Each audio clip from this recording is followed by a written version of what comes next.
So I was having a go at Brandon's T28 Corsair motor mount, and you know, I took a couple pieces of similar wood, put 30-minute epoxy on both sides, and then a piece of that fiberglass cloth in between, and ooh, shit, that shit's sharp. Alright, well, that's pretty wild. It's, you know, good and solid, but I realized that he cuts his center out and the outside disappears, right?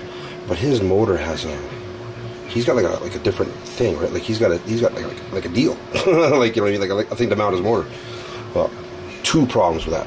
I don't have one, and it's too late to go get one. So we made a slight modification. What we did is we went to the board, we took the thing there and made circle, cut it out, made circle, cut it out, and basically had one of these and drilled out the center so that the arse end of that thing there can screw right in there. Now the neat thing is you make another one, and this one you cut the big center out. The trick here is that you mount to the firewall. You mount the motor to there, and you put 4 holes through here, and you literally mount this. Once I figure out the thing again, I have it marked where it's perfect, and then you just mount that right there, and you got your own, you know, just a homemade wood motor mount. You know, see, I got a pretty new one, but that's going in the box with the other stuff. So yeah, I figure I'm gonna try flying the Corsair one more time, and I think my flaps were boned, so I broke a motor mount, so I'm not gonna take a chance on another one. I'm going to use this. Anywho, I'll let you know how it works out. Oh, there you go. That's how that'll work, eh? The screws and those ones come out the back, you know, and the short one goes down the bottom corner. Okay. Countersunk the holes so the screws are flush. And that's more than enough grab. Alright, and then you look at these, hey, I countersunk those too. I didn't have to. Well, I mean, I countersunk those because I had to, because, you know, that way those stick out far enough to grab the motor decent. And what's cool is I drilled that little hole, right, and then I used a slightly larger bit, and I drilled out ones where these screws are. They're super snug just from being in the wood, right? So I'm not even going to bother using thread locker. I should be golden. Nah, I'll probably still put in a drop of thread locker. That or CA. But anyways, yeah, so I mean, that's going to bolt together. I'm just going to make sure that bolt pattern fits the back of that there motor. And if it does, then I'll take all the screws out and I'll paint it, and then I'll throw it back in. Anywho, I'll show you when it's ready. Well, I'll show you the next step sooner or later. Bye. Alrighty, all done. Just got to add paint. So yeah, I got lots of bits coming through there, eh? But yeah, I'm going to trim off all the brass ones. They're securing the wood to this. That's all I need. You know what I mean? It comes out of the factory with 4. I don't think it needs 8. You see, that's pretty close in there. I only got 2 screws right now because I'm going to take it apart and paint it and everything else. But you know, it's, whoop, you know, I mean, it spins just fine. There's no, you know, there's no bind in there at all. So that's cool.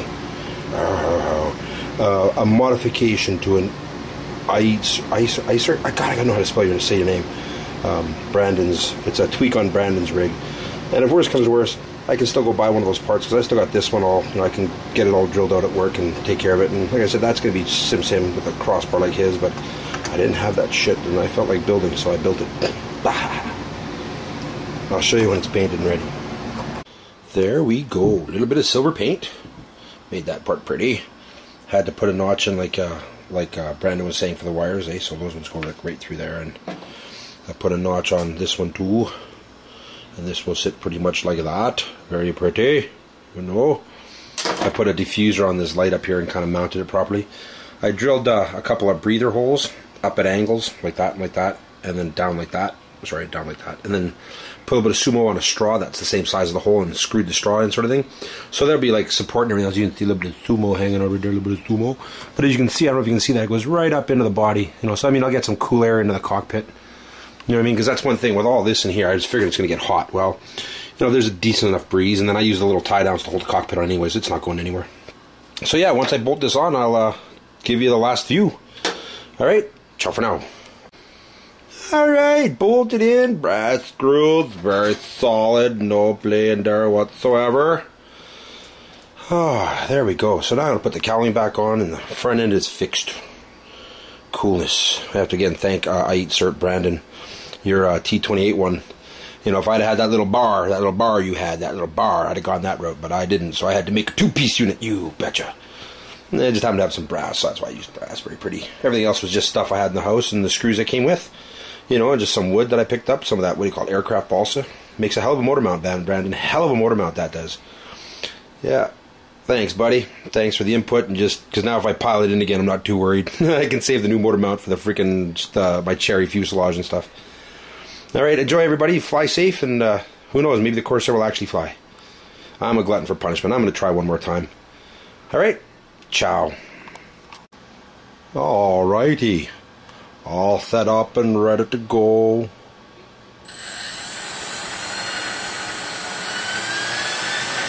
Wow, you know, that even sounds more solid.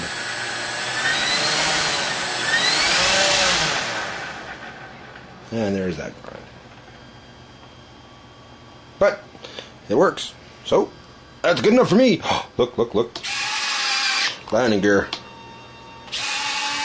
Hey, see, flaps. Got it all working again, but I don't know what caused my crash, but I do know that this part's fixed. Good and solid, eh? Broke my cowling. Dirty bastard. But what can you do? So it looks like it's ready to go again. Lots of torque. Ooh, look how close my hand was. It was very ugly. There's the radio. There's the power. Look, see, 11-inch left, 2 fingers. Could have got ugly. Anywho, so there it is. I'm going to try again. Have a great day, folks. So this isn't exactly how I expected to end this video, but be it known that a motor mount made out of wood is very solid. And if your machine's kind of flaky or you're a bad flyer or whatever and you crash into the ground, there's a reason why the motor mounts are plastic. Alright? The motor mount breaks to prevent that. You know, see, this is part of the motor mount. You know, this is broken. You know, it belongs here. This should be turned. And since the motor mount doesn't give, the shaft did. See, so yeah. So, like I said, this isn't how I expected to end the video, but with a wood motor mount, you know full well, like, there's nothing wrong with that motor mount. It's still solid, right? Firewall's boned. But again, the Corsair's a banana. It's totaled now anyways. So, yeah. A wood motor mount, take with an air caution that if you crash, you're going to kill your fuselage.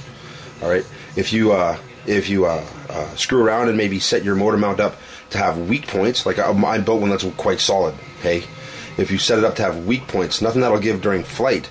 But if you crash, you know, say, you know, make the top out of super thin balsa, or you know, I'm not going to worry about it. I'm going to use a plastic one. But you know, if you choose to do it, you know, you can make stress points where, you know, if you crash, it'll break. And to Master Air Screw, I mean, to their credit, that's the second one. This is a cartwheel, and this prop survived, and this prop survived the crash hard enough to bend the shaft of the prop, you know, tear it all up, and that there's nothing wrong with this prop. I mean, a little bit of scuff on the paint, eh, dude. Fabulous. Anywho, so that's the end of the Build Your Own Motor Mount video by ScooterVauto. Enjoy. Thank you for watching. Fly safe.